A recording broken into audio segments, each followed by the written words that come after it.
Hi అండి. Welcome to Neelima Priya vlogs. అందరూ ఎలా ఉన్నారు? బాగున్నారా? నేను బాగున్నాను. మీరు బాగుండాలని కోరుకుంటున్నాను. ఇక్కడైతే పచ్చి రొయ్యలు అలాగే బెండకాయ పులుసు అయితే పెట్టారండి. ఇంకా ఎలా చేస్తారన్నది కర్రీ అయితే ఒకసారి మీరు చూసేయండి వీడియోలో. నచ్చితే మటుకు ఒక చిన్న లైక్ ఇవ్వండి. ఫస్ట్ అయితే ఇంకా దాకైతే పెట్టుకున్నానండి. దాకలో అయితే ఆయిల్ వేసుకున్నాను. ఆయిల్ వేసుకొని కొంచెం ఒక స్పూన్ పసుపు అయితే వేసుకున్నాను. లైట్గా అయితే వేసుకున్నాను పసుపు.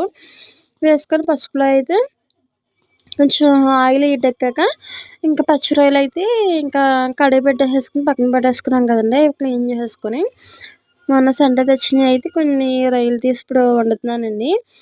ఇంకా అవైతే ఫస్ట్ పచ్చి రొయ్యలనైతే ఫ్రై చేసేసుకోవాలి ఆయిల్‌లో.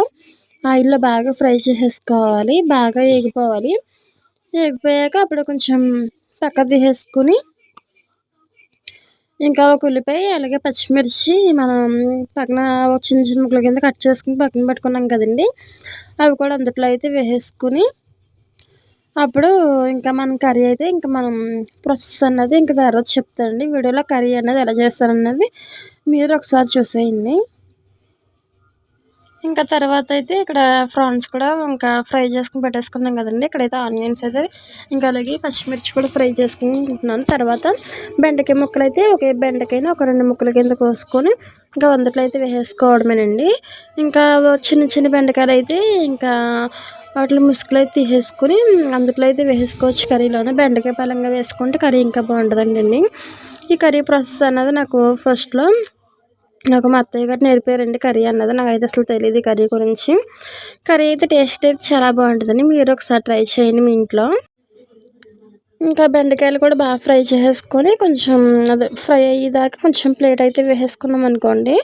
బెండకాయలు అయితే బాగా ఫ్రై అయిపోతాయి. ఆ తర్వాత కొంచెం మనకి కారానికి సరిపడగా మనకి కారం అయితే వేసుకోవాలి. అదే మనం తినేంత కారం అయితే వేసుకోవాలి. ఒక 2 స్పూన్ అయితే కారం వేసుకున్నాను. తర్వాత కొంచెం గొరికప్పు అయితే ఒక 2 స్పూన్స్ అయితే వేసుకున్నానండి.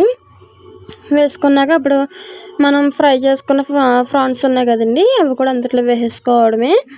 వేసేసుకున్నాక ఇంకా బాగా ఫ్రై అయిపోవాలి. ఇంకా ఈ 2 బాగా ఫ్రై అయిపోయాక అప్పుడు కొంచెం చింతపండు మనం పక్కన నానబెట్టుకున్నామనండి. ఇంకా చింతపండు అయితే ఇంకో నిమ్మకాయ సైజు చింతపండు అంతా ఇంకా నానబెట్టేసుకొని చింతపండు వాటర్ కూడా ఇంకా బాగా కలుపుకొని ఇంక అందులో అయితే పోసేసుకోవడమేనండి. చింతపండు వాటర్ పోసేసుకున్నాక ఆ తర్వాత అందులో ఇంకా మనకి కర్రీ ఇంకా ఎలా కావాలో ఇంకా అలాగైతే దింపేసుకోవడమేనండి. ఇంకా బాగా పులుసుగా అయితే పులుసులా దింపుకోవడం.